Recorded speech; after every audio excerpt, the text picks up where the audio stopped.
So what we have here, it's a 4-frame nuc box with some insulation wrapped around it. And the top cover, I guess you can call it here, that's all insulation. And the bottom third of this box is all insulation. So it's 2 medium 5-frame boxes.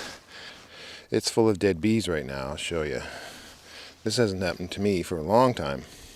So here we go. This is a dead cluster of bees. The bees starved to death. And I haven't had a starve out like this.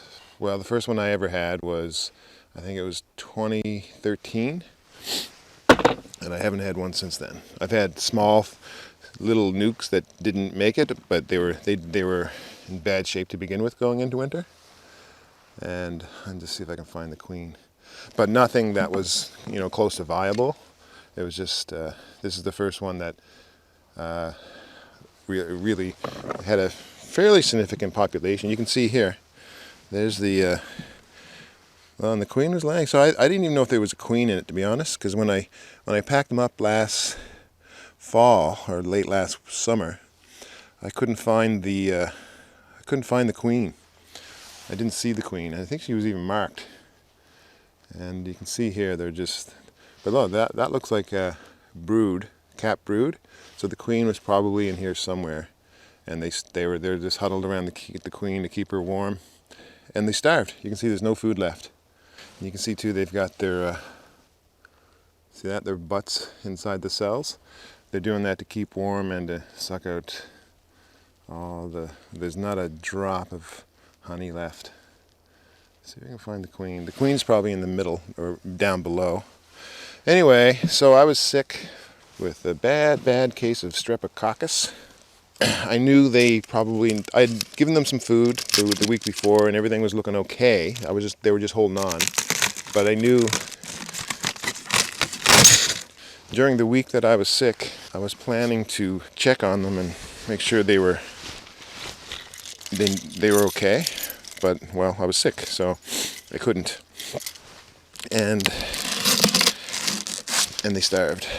I knew they were close. Like, I knew they needed food, but I didn't know they were this close to dying.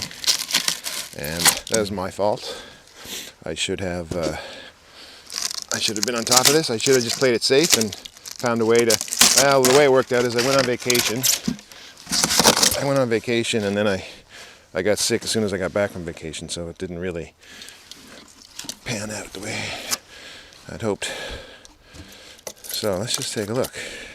So you got a little bit of moisture here, and you can see there's dead bees down there, but a lot of those dead bees are probably just bees that had died over the winter naturally. Yeah, so it's not a huge cluster.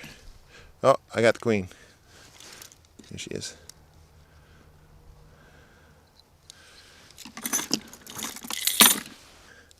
So there she is. And yeah, I think she was fine. She just starved and then froze. Anyway, I'm not gonna just toss her in the garbage or something. I'll keep her around. I'm gonna just put her in a little bottle or something. Maybe put her in the fridge. But sadly, or well, conveniently or whatever, a dead queen can come in handy sometimes, and I'm gonna keep her. So I probably seem like I should be upset. And I'm not happy. There's not a drop of honey in this hive. No. Here's a bit of sugar syrup that was capped. And some people say sugar syrup doesn't crystallize, but it certainly gets crystal-like. This is a foundationless frame, mostly drone brood or drone comb that was filled. Okay, there's a bit of, yeah, see that this is a bit of a, I bet this is probably cap syrup. Hold on, let's see. Let's see here. Yeah, that's, whatever it is, it's too hard to eat. Oh, well, there's more of it here. Yeah, but see, they weren't clustering there. So this is the bottom box, and they were clustering between this frame and the frame above it. And it was so cold that they couldn't break a cluster and go over there and eat that honey. Even though it's a fully insulated hive, but it was a small cluster. Yeah, so there's a little bit of food in the bottom, but I knew even going into the winter that they didn't have much honey. And then here are the bees. Hold on a second. Yeah. And I'm going to scrape up these bees, and I'm going to use them again. I'm going to use this box just the way it is for another colony that's a little bit slow to pick up, to build up this year. And I'm going to put them into this small box, and I think they'll do better in a small box. Anyway, yeah, I should be, the first time this happened, I was pretty, it sucks. And it's kind of devastating. But the longer you get into beekeeping, I think you just have to deal with this kind of thing once in a while. Now, again, this is the worst starve out I've had probably in 10 years now. And you can get much worse than this. But no, yeah, this is the worst one I've had. And so I was sick, and I really should have. You can see the brood. There's definitely cap brood. See, this sucks. So there's no. I gave them a little bit of pollen. Yeah, look at that. Let's just take a look at this. Let's just scrape this off.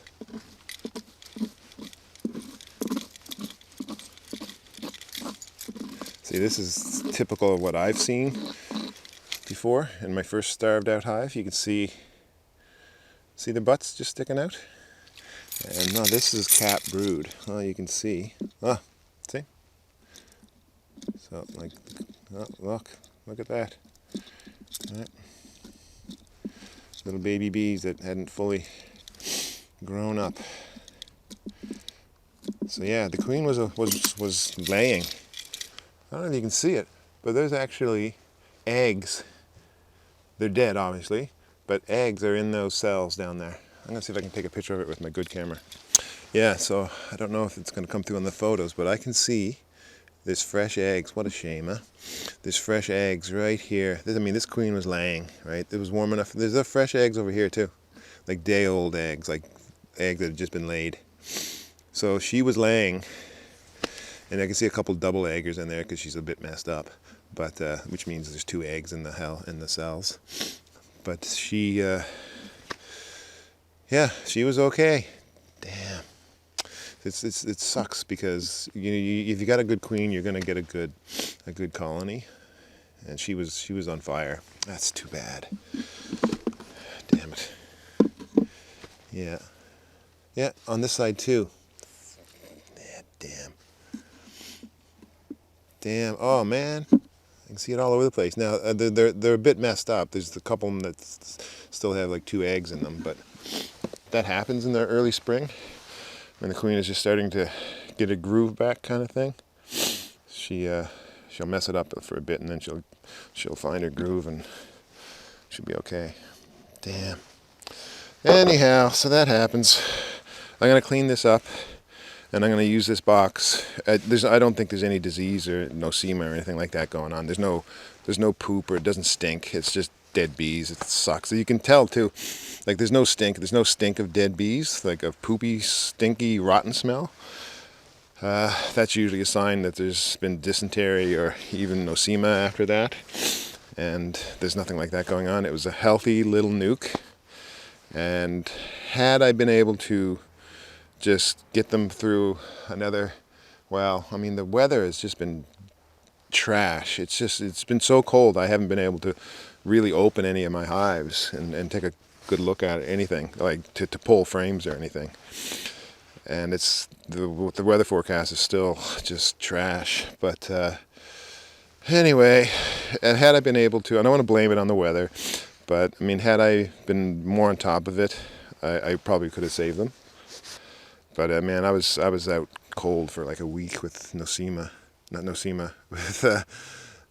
with the streptococcus. It just killed me. And I'm still in recovery mode. I'm still, having a hard time breathing and sniffing and everything else. Yeah, see, these are dead bees, and it's like a little tiny. Look at that. That's okay. Huh. That's some of the pollen I gave them. The only bonus, I guess, to losing a colony is that you're left with lots of drawn comb. That's good. It's good comb. There's nothing wrong with any of this comb. There's a little bit of mold on this, but that's really pretty minor compared to some mold that I know I'm going to find in some of my other hives when I get a chance to dig into them this winter or this spring.